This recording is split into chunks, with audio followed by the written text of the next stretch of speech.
Shortest distance between two lines. तो इसमें दो पार्ट्स में इसको डिवाइड करेंगे। फर्स्ट होगा हमारा distance between two skew lines, distance between two skew lines, distance between two skew lines. तो स्क्यू लाइन्स हमारी एक तो L1 हो गई है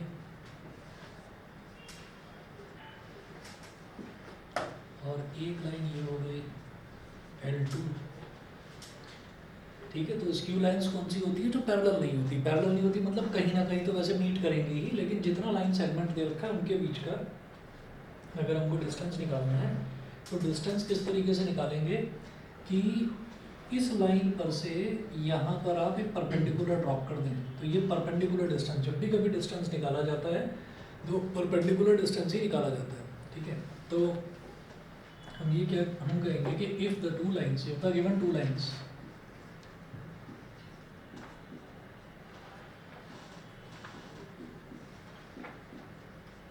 if the given two lines are r vector is equal to, पहली लाइन को मैंने L1 बोल दिया, तो r vector is equal to a1 vector plus lambda b1 vector, a1 vector plus lambda b1 vector। और जो दूसरी लाइन है L2, r vector is equal to a2 vector plus mu b2 vector. ठीक है, अब एक चीज़ याद रखिएगा, वो एग्जाम में आपको ये नहीं बोलेगा कि ये दो लाइन्स स्क्यू हैं या फिर ये दो लाइन्स पैरेलल हैं। आपको खुद ही पता लगाना होगा। कैसे पता लगाओगे? अगर दोनों के ये जो b1 वेक्टर और b2 वेक्टर अगर सेम है तो इसका मतलब दोनों लाइन्स जो हैं वो पैरेलल है। और अगर ये दोनों डिफरेंट हैं तो आप ये समझ जाइएगा कि फिर ये स्क्यू लाइन्स आपको दे रखी है। तो ऐसे में डिस्टेंस कैसे निकाला जाएगा? D is equal to, modulus लगाइए यहाँ पर, b1 vector cross b2 vector, b1 vector cross b2 vector, b1 vector cross b2 vector dot a2 vector minus a1 vector. ठीक है भाई, b1 vector cross b2 vector, जब b1 और b2 इन दोनों का क्रॉस प्रोडक्ट निकालेंगे तो रिजल्ट क्या आएगा? वेक्टर आएगा। ठीक है, a2 माइनस a1, जब वेक्टर्स को सब्ट्रैक्ट करते हैं तो फिर रिजल्ट वेक्टर ही आता है। ठीक है, अब ये जो आएगी वैल्यू और ये दोनों वेक्टर वैल्यूज हैं, इन दोनों का आपस में डॉट प्रोडक्ट करना है और अपॉन में b1 vector cross b2 vector, b1 vector cross b2 vector का मैग्नीट्यूड। ठीक है, मैग्नीट्यूड कैसे निकलेगा? वही आई वाले कोफिशिएंट का होल स्क्वायर, जे वाले कोफिशिएंट का होल स्क्वायर और के वाले का होल स्क्वायर, वो सबको ऐड करके उसका स्क्वायर रूट। ठीक है, चलिए जी, तो ये तो हो गया distance between two skew lines. उसके बाद अगला देखेंगे distance between two parallel lines.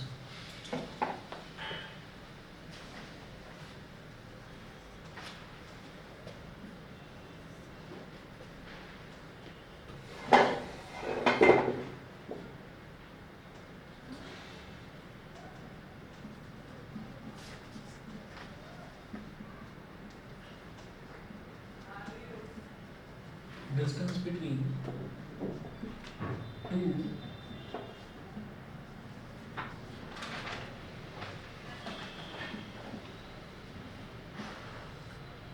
between two parallel lines. So let the lines be given by, let the lines be given by, तो पहली लाइन जो है उसको L1 बोल दीजिए। ये होगी r vector is equal to a1 vector, r vector is equal to a1 vector plus lambda b vector. दूसरी लाइन L2 ये हो जाएगी r vector is equal to a2 vector plus lambda या म्यू बोल दीजिए, चलिए उसका कांस्टेंट ले लेते हैं, लेकिन b वेक्टर आपका सेम रहेगा। तो b1 और b वेक्टर है ये इसमें सेम रहेगा, ठीक है। अच्छा, आर वेक्टर हमेशा सेम ही रहता है, क्योंकि आर वेक्टर क्या रिप्रेजेंट करता है, जैसे नॉर्मली हम लाइन पे बोलते थे ना, जैसे y is equal to m x plus c, तो उसमें y होता था, x होता था, ये होता था। तो इसी तरीके से जब हम वेक्टर फॉर्म की बात करेंगे तो ये जो आर वेक्टर है ना, ये होता है x i cap plus y j cap plus z k cap, यानी कि एक्स वाई और जेड इन तीनों को ही अगर हम वेक्टर फॉर्म में लिखें तो वो आर वेक्टर कहलाता है। R vector is equal to x i cap plus y j cap plus z k cap. हमने वेक्टर फॉर्म भी करी, कार्टेशियन फॉर्म भी करी। कई बार ऐसा होता है कि हमें कोई एक फॉर्म याद आ रही है, दूसरी याद नहीं आ रही, तो मैं आपस में इंटरचेंज कैसे करते हैं ना, इनको कन्वर्ट कैसे करते हैं वो भी आपको समझा दूंगा। याद दिला देना मेरे को, जब ये एक्सरसाइज कंप्लीट होगी तब बता दूंगा। देखिएगा डिस्टेंस बिटवीन पैरेलल लाइंस, तो पैरेलल लाइंस का जो डिस्टेंस है वो कैसे निकलेगा। अब आप ये देखिएगा कि बिल्कुल यही वाला फार्मूला, जैसे ये वाला फार्मूला है, तो ये वाला फार्मूला तो हमें याद है। अब अगर मान लीजिए एक वेक्टर का उसी के साथ में क्रॉस प्रोडक्ट कर दें, अब मेरे पास b1 और b2 की जगह b और b ही है, अगर वेक्टर का वेक्टर के साथ ही क्रॉस प्रोडक्ट कर दें सेम वेक्टर का, तो वो तो जीरो आ जाएगा। तो अब क्रॉस प्रोडक्ट नहीं करना, बस यहाँ पर जो है b वेक्टर आ जाएगा और यहाँ पर b वेक्टर का मैग्नीट्यूड आ जाएगा, और इधर a2 माइनस a1 आएगा ही। ठीक है, तो अब इन दोनों के बीच का डिस्टेंस हो जाएगा d is equal to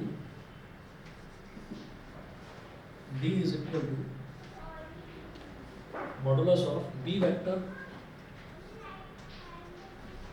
cross, sorry b vector cross है cross a2 vector minus a1 vector upon b vector का मॉड, b वेक्टर का मॉड, इस पूरे का मैग्नीट्यूड।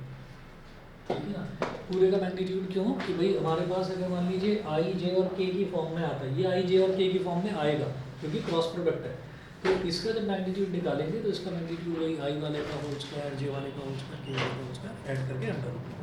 ठीक है, चलिए जी, तो distance between two parallel lines हो गया। इसके बाद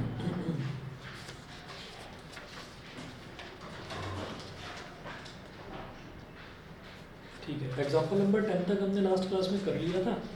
इसके बाद एग्जाम्पल नंबर 11 देखेंगे। Find the shortest distance between the lines L1 and L2, find the shortest distance between the lines L1 and L2 whose vector equations are, तो जिनकी vector equations हमको दे रखी है। एग्जाम्पल नंबर 11 देखेंगे।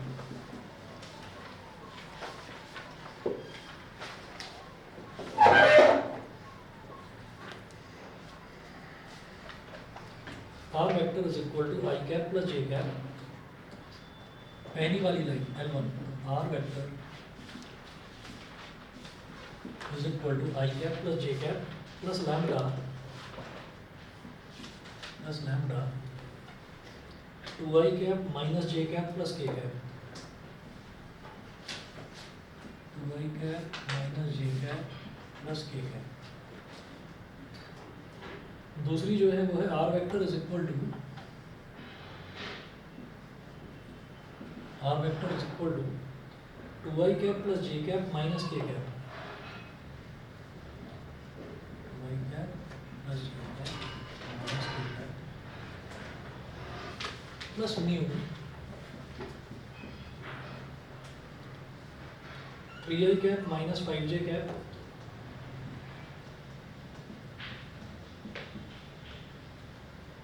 Plus 2k cap, plus 2k cap, ये हो गया। ठीक है, तो हमको क्या करना है कि डिस्टेंस निकालना है। अब आप ये देखिएगा कि लैम्बडा के साथ जो टर्म मल्टीप्लाई हो रही है, ये दोनों टर्म्स अलग अलग हैं। जब दोनों वेक्टर्स अलग अलग हैं तो इसका मतलब ये पैरेलल लाइंस नहीं है, ये स्क्यू लाइंस है। तो आपका ये वाला फॉर्मूला लगेगा। तो हम ये कहेंगे here A1 vector is equal to i cap plus j cap, A2 vector is equal to 2i cap plus j cap minus k cap, B1 vector is equal to 2i cap minus j cap plus k cap, और B2 vector is equal to 3i cap minus 5j cap plus 2k cap. E1 E2 E1 E2 ये हमारे पास हो गया। इसके बाद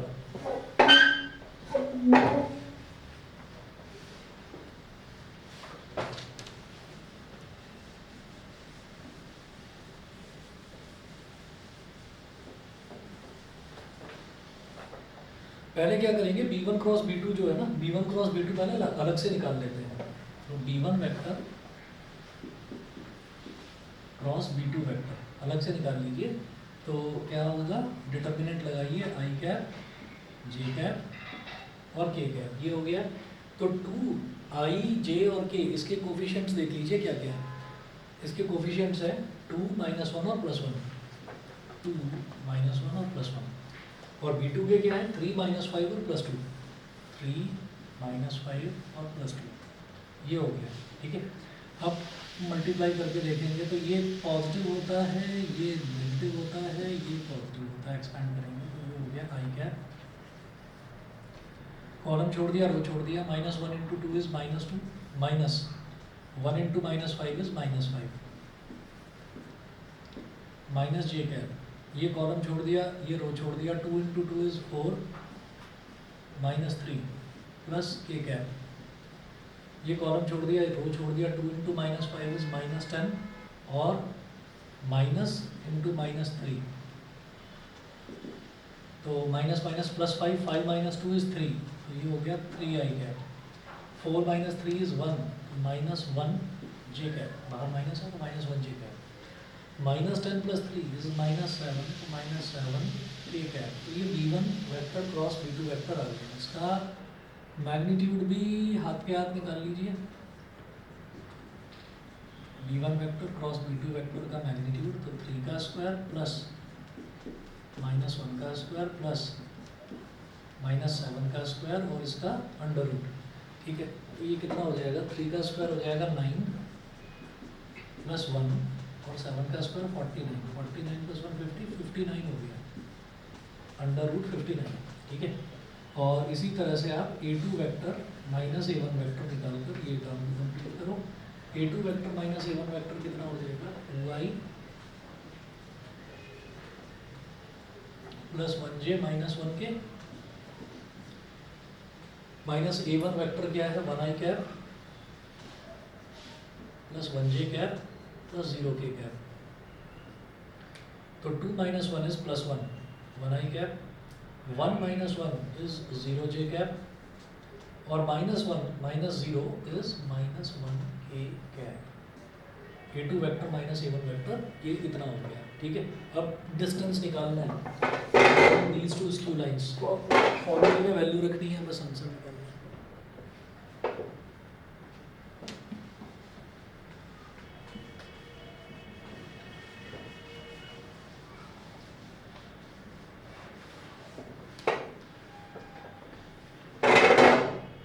तो d is equal to modulus b1 vector cross b2 vector dot a2 vector minus a1 vector upon b1 vector cross b2 vector का mod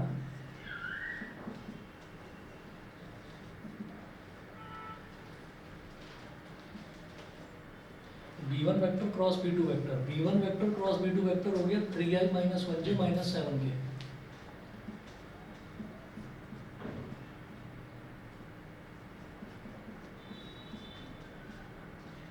dot a2 vector minus a1 vector, ये है 1i + 0j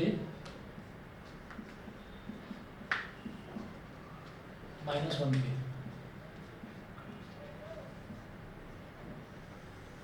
अपॉन इसका magnitude हम निकाल चुके हैं, under root 59।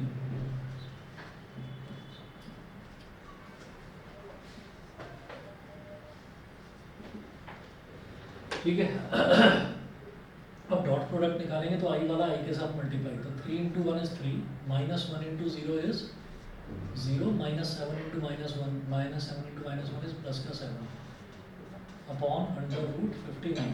ठीक है, अगर ये नेगेटिव वाली होती वैल्यू तो फिर भी पॉजिटिव कर देते, क्योंकि डिस्टेंस है ना, डिस्टेंस नेगेटिव नहीं होता। 3 + 7 + 10 अपॉन अंडर रूट 59, ये हो गया distance between these two skew lines. ठीक है, 10 अपॉन अंडर रूट 59। ठीक है, अगला जो एग्जांपल है, एग्जांपल नंबर 12 छोड़ रहा हूँ। Find the distance between the lines L1 and L2। तो इसमें क्या दे रखा है, इसमें आपको जो है वो बी वेक्टर बिल्कुल सेम दे रखा है, तो इसमें ये वाला जो बी वेक्टर वाला जो फॉर्मूला था पैरेलल लाइंस वाला वो लगा देंगे, कर लेंगे इसको, है ना।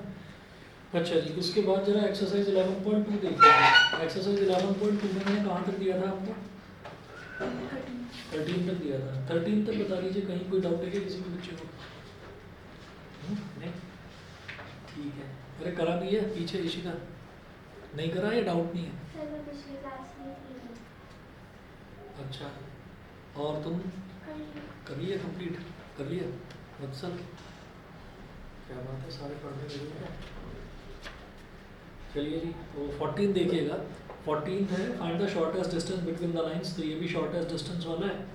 अब 15th है, 15th में दे रखा है find the shortest distance between the lines, और ये जो दोनों लाइंस हैं इनको कार्टेशियन फॉर्म में दे रखी हैं, इनको वेक्टर फॉर्म में कन्वर्ट कर लेंगे।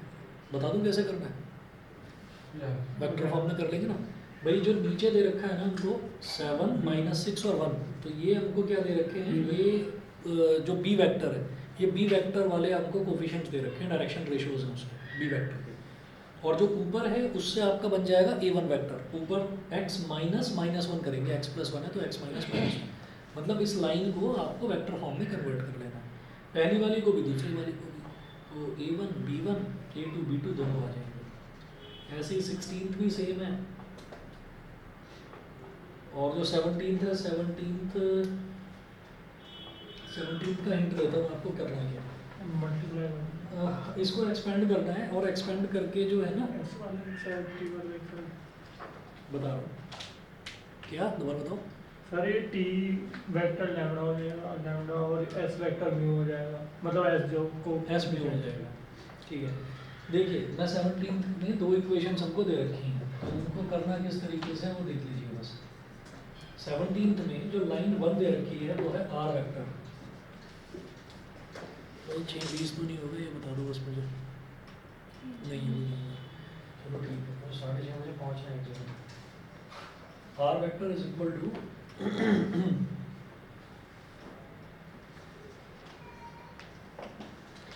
R vector is equal to 1 minus t I cap, 1 minus t I cap plus t minus 2 j cap, t minus 2 j cap plus 3 minus 2t k cap, 3 minus 2t k cap। ठीक है, तो i j और k की form में दे रखा है, हमें इसको बनाना है a vector plus lambda b vector की फॉर्म में। कैसे बनाएंगे, एक्सपेंड करना, ये हो जाएगा 1 i कैप, ये हो जाएगा minus T I cap plus T J cap minus 2j cap plus 3k cap minus 2t k cap. ठीक है, अब इसमें t वाले अलग कर लीजिए, बिल्कुल जैसे कांस्टेंट होता है ना लैम्बडा या म्यू, उसी तरीके से यहाँ कांस्टेंट t दे रखा है, तो कैसे इसको मैं ऐसे लिख लेंगे 1 i कैप और कांस्टेंट वाला का है माइनस 2j कैप और प्लस 3k कैप। ठीक है, ये मेरे लिए क्या हो गया, a1 वेक्टर। ठीक, अब जो t है वो t एक अलग वैल्यू आपको दे रखी है, कांस्टेंट वैल्यू, तो t हमने कॉमन ले लिया, तो i वाला क्या बचा -1 i कैप, और ये बचा प्लस 1j कैप, और ये बचा माइनस का 2k कैप।